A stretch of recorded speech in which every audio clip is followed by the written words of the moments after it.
Fellow Ghanaians, good evening. 9 days ago, I came to your homes and requested you to make great sacrifices to save lives and to protect our motherland. I announced the imposition of strict restrictions to movement and asked the residents of the Greater Accra metropolitan area and Kasoa and the Greater Kumasi metropolitan area and its contiguous districts to stay at home for 2 weeks in order to give us the opportunity to stave off this pandemic. As a result, residents of these two areas had to make significant adjustments to our way of life, with the ultimate goal being to protect permanently our continued existence on this land. They heeded the call, and they have proven so far to each other and indeed to the entire world that being a Ghanaian means we look out for each other. Yes, there are a few who continue to find ways to be recalcitrant, but the greater majority have complied and have done so with calm and dignity. Tonight, I say thank you to each and every one of you, law-abiding citizens. Let me thank in particular all our frontline actors who continue to put their lives on the line to help ensure that we defeat the virus. To our health workers, I say a big aiko for the continued sacrifices you are making in caring for those infected with the virus and in caring for the sick in general. You are the heroes and heroines of our generation, and government will do all in its power to provide you with the relevant tools to do your work effectively. To the men and women of our security services who have been enforcing the directives by patrolling our streets day and night, conducting surveillance, snap checks, and mounting roadblocks, we're deeply in your debt. It is these security measures that have created the basic framework within which our medical personnel are able to pursue contact tracing, testing, and treatment of persons with the virus, whose implementation offers us the most secure means to defeat the virus. Reports I've received so far indicate that the police, military, and other members of our security services have discharged their mandate with considerable professionalism. Furthermore, working with the Ministry of Local Government and Rural Development, we see personnel of the Ghana Armed Forces involved in the cleanup of our drainage systems and of our markets.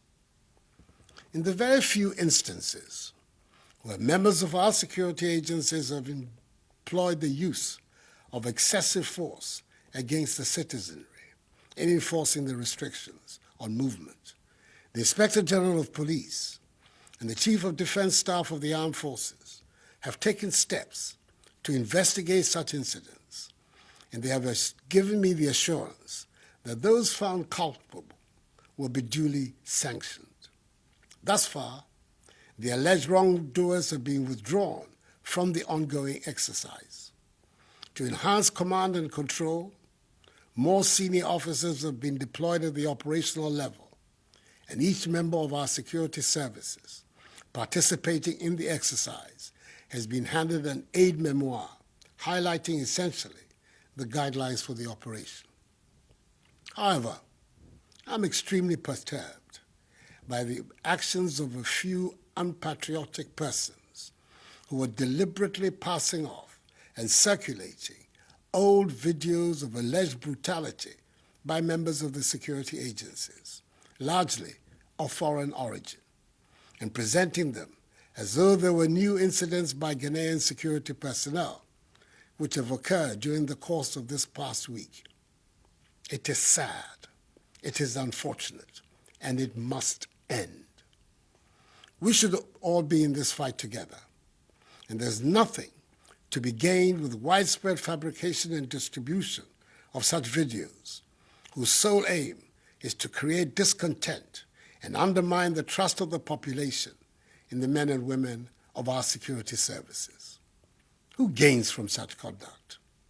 Nobody in their right senses. The law enforcement agencies are determined to locate the originators of these antisocial acts. Fellow Ghanaians, as I've said before, all that government is doing is intended to achieve 5 key objectives: limit and stop the importation of the virus, contain its spread, provide adequate care for the sick, limit the impact of the virus on social and economic life, and inspire the expansion of our domestic capability and deepen our self-reliance. As of today, Sunday, 5th April, our current situation is such that we have recorded a total of 214 cases. The Greater Accra region has 189 cases, followed by the Ashanti region with 12, Northern region 10, Upper West region 1, Eastern region 1, and Upper East region 1. The 10 from the Northern region are the West African nationals who entered our country illegally after the closure of the borders. In total, 3 persons have fully recovered from the disease, 49 persons have been discharged from treatment facilities and are being managed from home, and the remaining 155 are responding to treatment. 2 persons are moderately ill, and 5 persons, as I said before, have lost their lives. Of the 1,030 travelers who were mandatorily quarantined and tested on their arrival in Ghana on the 21st and 22nd of March, 79 were initially found to be positive, and appropriate arrangements were made for their isolation and treatment. Subsequently, after 12 further days of quarantine, 26 other persons were found to be positive as a result of their second test, bringing the total number of those found to be positive to 105, all of whom have been isolated for treatment. Of the remaining 925 persons who have undergone 2 tests and found to be negative, 804 have been released from quarantine to join their families. The remaining 121 are, as I speak, in the process of being released. I want to thank all of them and their families and loved ones for their understanding and cooperation with the stringent procedures the government was forced to deploy in the public interest. Efforts also at contact tracing have been ramped up over the course of the past week. Indeed, for every confirmed case of COVID-19, all the contacts have been listed, monitored, and tracked. Additionally, in the home or place of work of a confirmed case, all persons, be they at home or at work, have been tested, whether they had symptoms or not. Within the locality or neighborhood of a confirmed case, the opportunity is also being provided for persons to undergo voluntary testing to ascertain the extent of community spread. We are thus about to enter a critical phase of our fight in the coming week, as the Ghana Health Service is due to receive the results of some 15,384 out of 19,276 persons who have been reached through contact tracing. It is the results of these tests that will determine our future course of action. Government's policy and measures will continue to be driven by the science in this matter. The Ghana Academy of Arts and Sciences and the Center for Scientific and Industrial Research, CSIR, are now partnering government in the struggle. I met with their representatives on Friday and arranged with them a mechanism for the realization of this partnership. The nation and I appreciate their involvement. So in the course of the coming week, a determination will be made as to whether or not to extend the duration of the 2-week restriction on movement and the implementation or otherwise of any more enhanced measures to deal with the virus. I have, however, by executive instrument, extended the closure of our borders for 2 more weeks until further notice. The data tells us that the overwhelming majority of confirmed cases came from travelers or from people who have come into contact with travelers. Fellow Ghanaians, tonight I stand before you to ask for your continued patience, support, vigilance, and adherence to the measures. Let each one of us play his or her part to enhance our collective efforts at containing the spread of the virus, which will enable us to hasten the lifting of these restrictions and returning the nation to normalcy. I was encouraged by the appreciation of government's handling of the pandemic and the offer of support by the leadership of the major political parties in the country when I met with them on Friday. I applaud Parliament's decision to call off its planned recess and be on standby to aid in the fight against the virus. I thank staff of the University of Ghana's Noguchi Memorial Institute for Medical Research, the Kwame Nkrumah University of Science and Technology's Kumasi Center for Collaborative Research, and the National Public Health Reference Laboratory of the Kolebu Teaching Hospital for the solid work they are doing for Mother Ghana. I'm very grateful to the individuals and institutions who have responded to my appeal for donations to be made into the COVID-19 National Trust Fund, which has been established to complement government's fight against the virus and to assist in the welfare of the needy and the vulnerable. A total amount of some 8,750,000 cedis, which includes 600,000 United States dollars, have been received so far for this purpose. I'm happy that so many appointees of my government have also followed my example by donating their salaries to the fund. We are in difficult times, and that is why I directed the Minister for Finance to send to Parliament the Coronavirus Alleviation Program, whose objective is to protect households and livelihoods, support micro, small, and medium-sized businesses, minimize job losses, and source additional funding for promotion of industries to shore up and expand industrial output for domestic consumption and exports.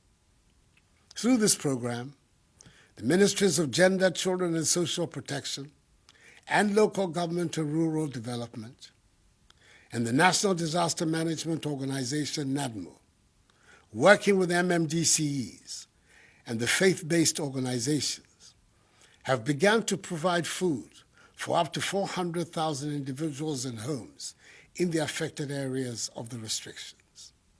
This began in Accra today and will begin in Kumasi tomorrow. It will come in the form of dry food packages and hot meals, and will be delivered to vulnerable communities in Accra, Tema, Kumasi, and Kasua.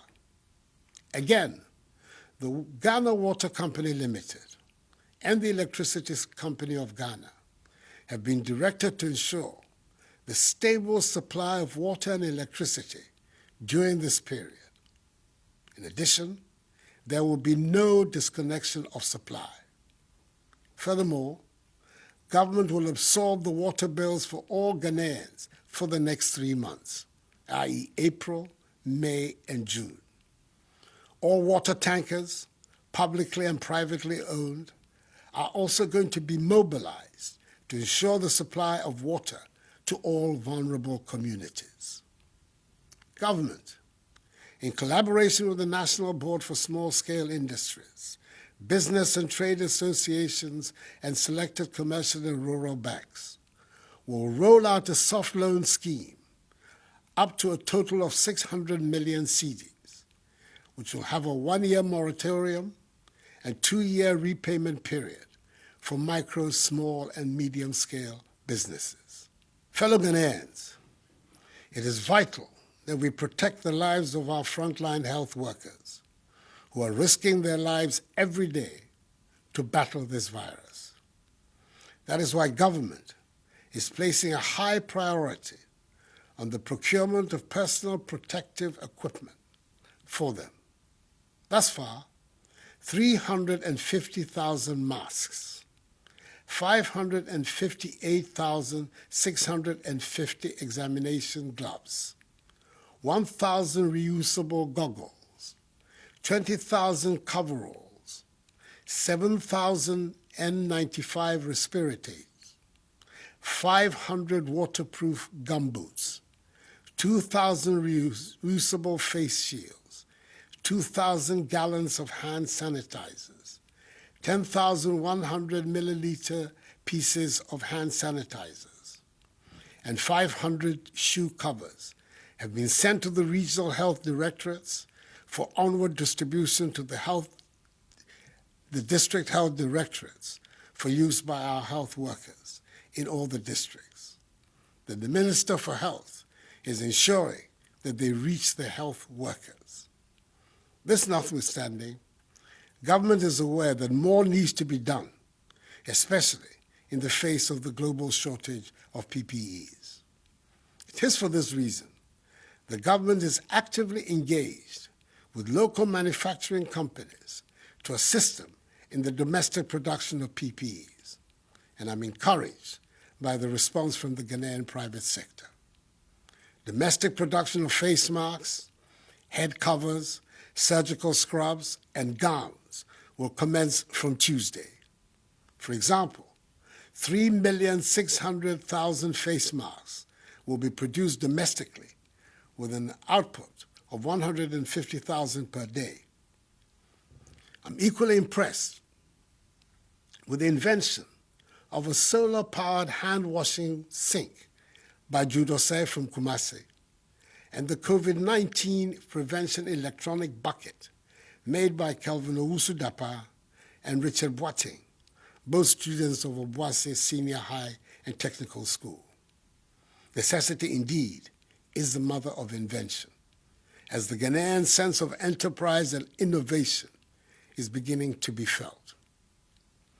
An insurance package with an insurance sum of 350,000 cedis for each health personnel and allied professional at the forefront of the fight has been put in place, with a daily allowance of 150 cedis being paid to contact tracers. Government has also decided that all health workers will not pay taxes on their emoluments for the next 3 months, i.e. April, May, and June.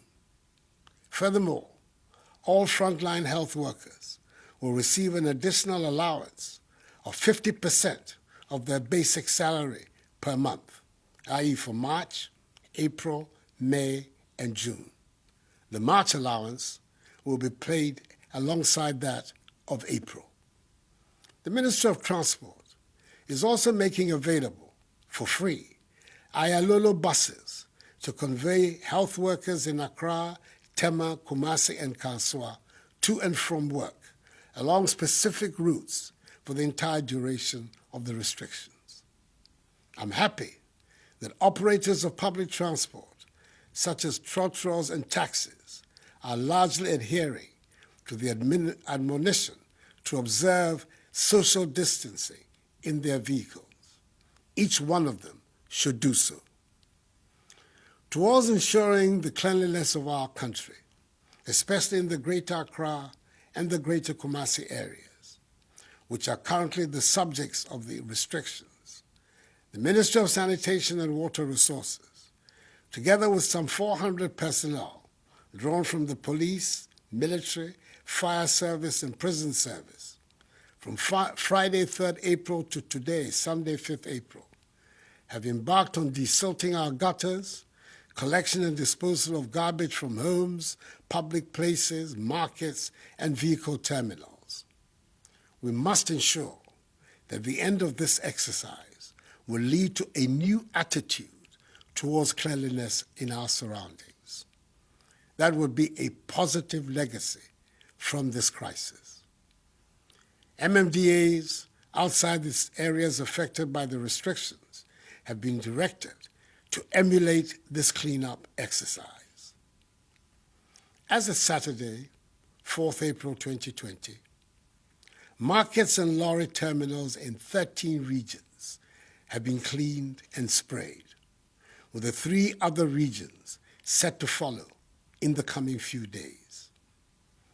We've had to take the extra step of closing a few markets in Accra and Kumasi, where traders and market women had flouted the rules for social distancing. Some districts have also embraced the policy of alternate days for alternative products in a bid to decongest the markets and ensure social distancing. I'm fully aware of the disruptions to your lives occasioned by these measures. Your personal movements, way of life, the education of your children, your livelihoods have all been disturbed by this virus. But believe me, the measures are necessary if we are to free ourselves permanently of this pestilence. Fellow Ghanaians, I will continue passionately to appeal to you to observe prescribed social distancing and good personal hygiene to contain community spread. These enhanced hygiene protocols must become a part of our everyday lives. We must not abandon them. And remember that the law enforcement agencies are going to increase their enforcement of the stay-at-home directive. Do not leave your homes other than for the essential stipulated reasons. The cynics question our capacity for the maintenance of discipline in this period and in its aftermath. However, I am confident that we will prove them wrong. Ghanaians always rise up to the occasion, and we will do so again. United, we're going to win this battle.